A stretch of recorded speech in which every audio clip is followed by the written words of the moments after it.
Salut YouTube. Là aujourd'hui on va regarder une vidéo sur le single leg training pour des athlètes qui sont sur du baseball.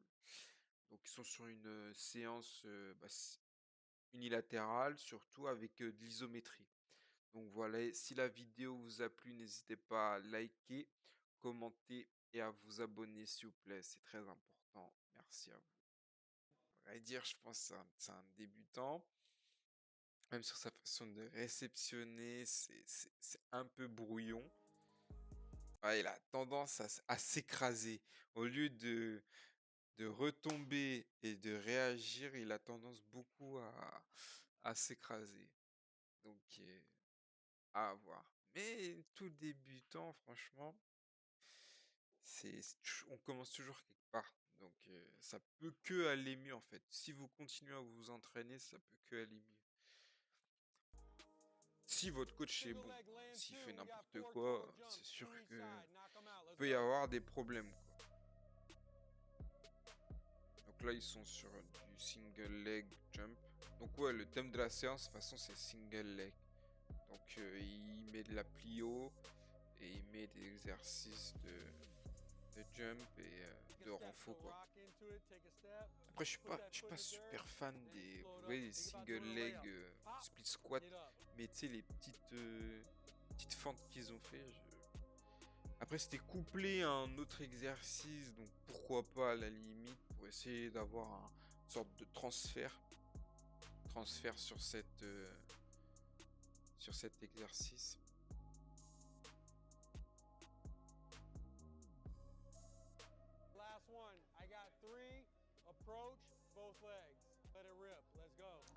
Par contre, à chaque fois que je commence une vidéo, faut pas que j'oublie que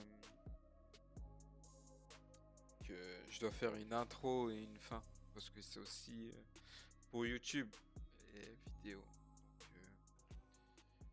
Donc voilà. Ouais.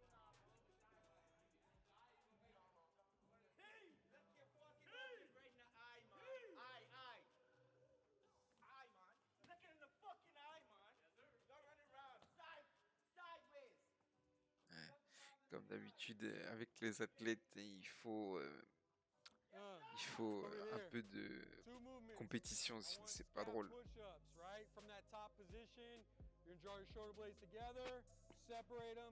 Après, le connaissant, parce que il y a forcément l'exercice suivant sera peut-être en rapport avec ça. Parce que bon, je vois les élastiques, à mon avis, il va pas juste leur faire des pompes.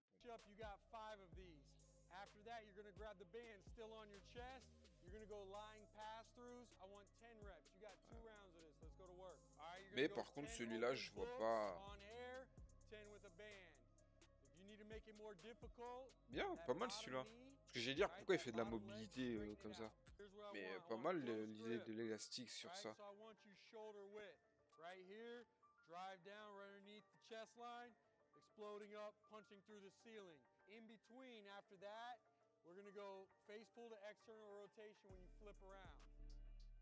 Ok, là il passe sur du bench, en prise serrée. Parce que, oui, ah oui, mais ils font du baseball. Mais quand même, euh, même quand tu fais du baseball, mais que ce soit baseball, basketball ou même football américain, même moi, je mets la priorité, en tout cas sur le bench, sur le prise serrée. Pourquoi? Tout simplement à prendre l'exemple, que ce soit du baseball, du basket ou football américain, on s'en fout. Ils ne sont pas, parce que prise bench, tu seras toujours plus, en tradi, tu seras plus écarté. Mais en prise serrée, beaucoup plus serré, on est d'accord. Mais du coup, en basket, en fait, on va être dans le même axe. Baseball, pareil, même axe. Football américain, pareil, même axe. On va être très rarement plus large euh, des épaules euh, que sur, euh, une prise plus large, quoi. Mais du coup, voilà, pour moi, c'est pour ça en tout cas que je mets une priorité en tout cas sur le bench prise serrée. Déjà aussi parce que c'est plus axé triceps. Et par exemple, pour le basket, favoriser l'extension au niveau de la main, bah, ça peut aider à avoir un shoot plus rapide. Pareil, hein, football américain, tu lances, tu es sur une extension, hein. Baseball, bah, pareil, flexion, extension. Non, j'aime bien, j'aime bien. J'aime. En fait, vous voyez, les coachs ne pensaient pas. Certains, hein, moi, je suis beaucoup dans la réflexion, beaucoup dans le pourquoi je lui mets ci, pourquoi je lui mets ça, et aussi je lui dis. Donc, ne croyez pas que des fois, il y a des exercices qui sont mis là au hasard, en fait. Non, il y a une vraie réflexion. Après, moi, les personnes que j'ai en suivi, ils n'hésitent pas à me demander pour qui, pourquoi, comment, etc. Moi, je leur réponds avec plaisir. Et si même je peux les former pour que après le suivi, ils soient autonomes, tant mieux, tant mieux. Ça veut dire que moi, j'ai bien fait mon boulot. Parce que s'il y a une personne qui sort de mon suivi et en mode il a rien appris, attention, après je vais parler d'une exception.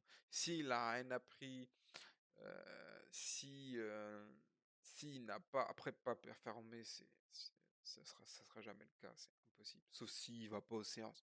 Là, oui, il va pas performer, c'est pas de la magie non plus. Mais d'un autre côté, c'est aussi à l'athlète d'être curieux.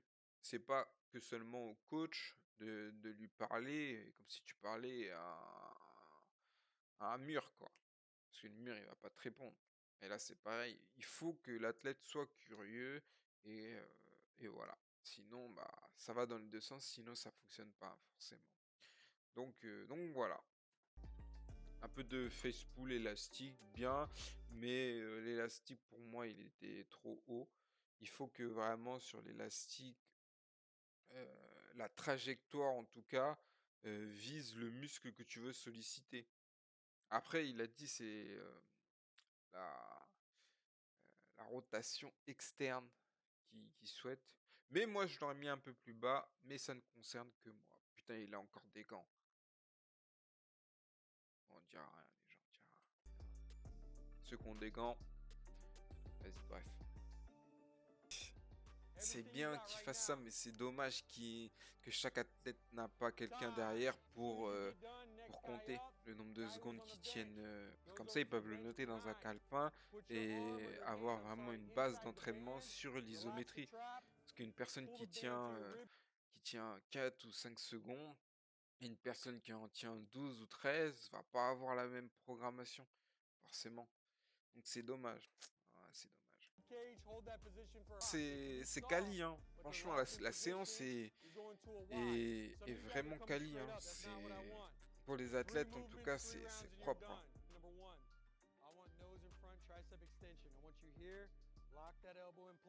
Il y a des gens, et vous avez de la mobilité, vous avez de la plio, vous avez, vous avez quoi? Vous avez de la PPG sur du bench, vous avez du SP, vous avez du renforcement général. Vous voulez quoi de plus? Vas-y, il fout le seum, lui, avec ses gants. C'est une dinguerie. Mais franchement, c'est propre. Franchement, moi, j'aime beaucoup, hein. Ah, un peu de core training. Très important pour les. Et c'est bien parce qu'il met toujours une spécificité par rapport au sport.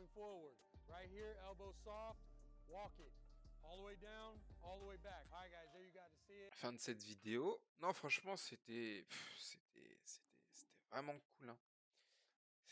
C'était vraiment cool à regarder.